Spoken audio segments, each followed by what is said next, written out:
Welcome to News West 9's West Texas View with Johnny Lou Avery. Welcome to the West Texas View. I'm Johnny Lou Avery, and we're going to have another program about the weather today. As we have been experiencing the spring and now looking forward to the summer weather, I thought it'd be good to go back and have another lesson. And I've asked Carl Rippey, one of the K-West meteorologists, to come and visit with us about some of the things that we need to be reminded about the weather. The weather's always with us, and we've always got to take our responsibility to protect ourselves or to enjoy the weather. And so we've got K-West here to help us, that's always here to tell us what the weather is. But I wanted to get Carl to give us a little bit about behind the scenes of why the weather is. And Carl, it's such a pleasure to have you here today. And before we get started, I know you were here in January and told a little bit about yourself, but for the new viewers or for someone that's forgotten, give us a little bit about your background. Well, I grew up in South Central Idaho, and I had a chance to do some different things as far as in entertainment. Did some modeling, did some television early on in terms of telethons and just being in and around for community events. I had a chance then to go to New York City, lived in Chicago, lived in LA, did some radio, did some movies, behind the scenes mostly, and then had kind of a follow through to get some of that in practical application so that it could actually give back to the community, and the weather was the next logical step for me to do that. And weather is absolutely fascinating. We really don't have enough time to get into all of the science of what's going on, but we do have a seasonal change that's coming up now as far as whether it's fall or winter, I should say winter into spring, spring into summer, summer then into fall. We've always got this evolution of this weather, and that creates some different situations for us here, especially in West Texas.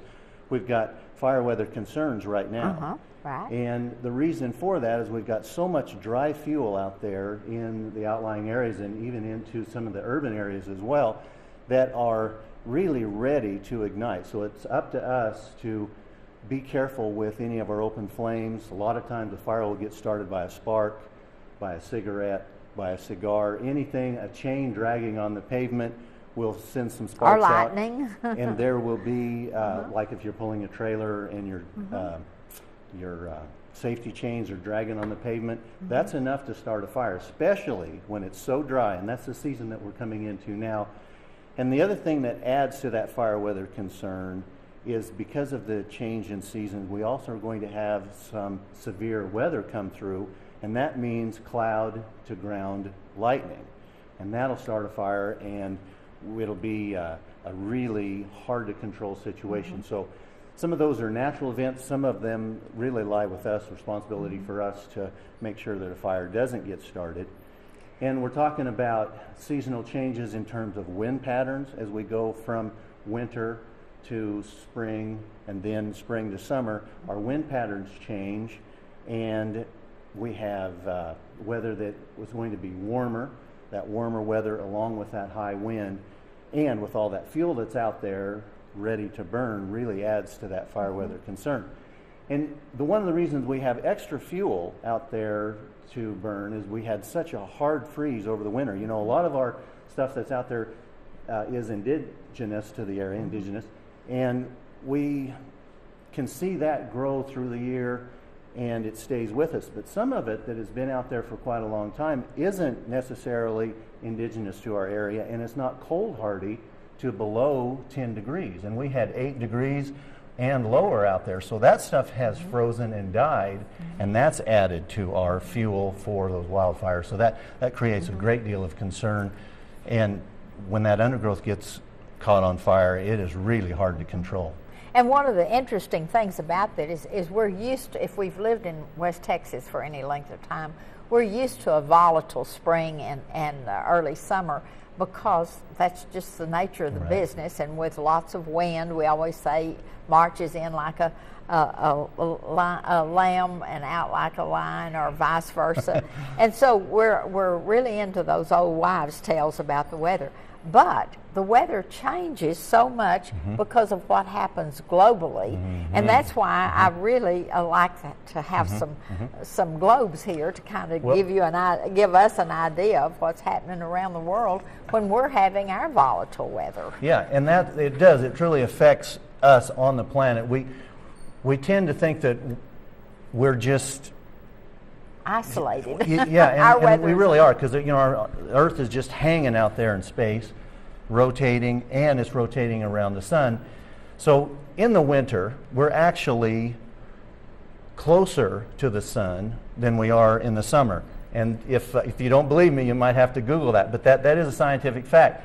What has happened, though, is in the winter, being closer to the sun isn't striking the Earth at such a direct angle, so we don't get as much of the heat from the sun as we do in the summer, because the angle changes. And this is really hard to demonstrate. We could take the whole program to demonstrate, but suffice it to say, as we get into those seasonal changes and as the Earth rotates around the sun strikes it at a different angle. That changes the wind pattern. It changes our weather. It gives us that volatile weather that Johnny Lou was talking about as we go into the hotter months, the heating during the day. And with that more direct angle during the summer, it makes the water evaporate off of the water bodies and puts that into the atmosphere, and then that's where we get that triggers the storms that we get during the winter. So it's just a constant pattern all over. And that's why it's so interesting to watch the weather. And when you say, here's this low and this high, and here's the trough, and you explain it all, and that makes it come alive for me. And it really makes it come alive for me as well. And unfortunately, we just can't spend enough time going into those more of the examples of that, because it is truly fascinating, and it does affect us globally. And to help you understand that, we're going to be back in just a minute and continue this conversation, because it's really important this time of the year that we really take stock of where we are, what's happening in our skies, and to always know that all we have to do is turn on the television, and we've got our people here telling us when there's going to be some dangerous weather that we need to watch for. And that's really comforting for that. Yeah. We'll be back in just a minute and continue this conversation. Stay tuned. West Texas View will be right back.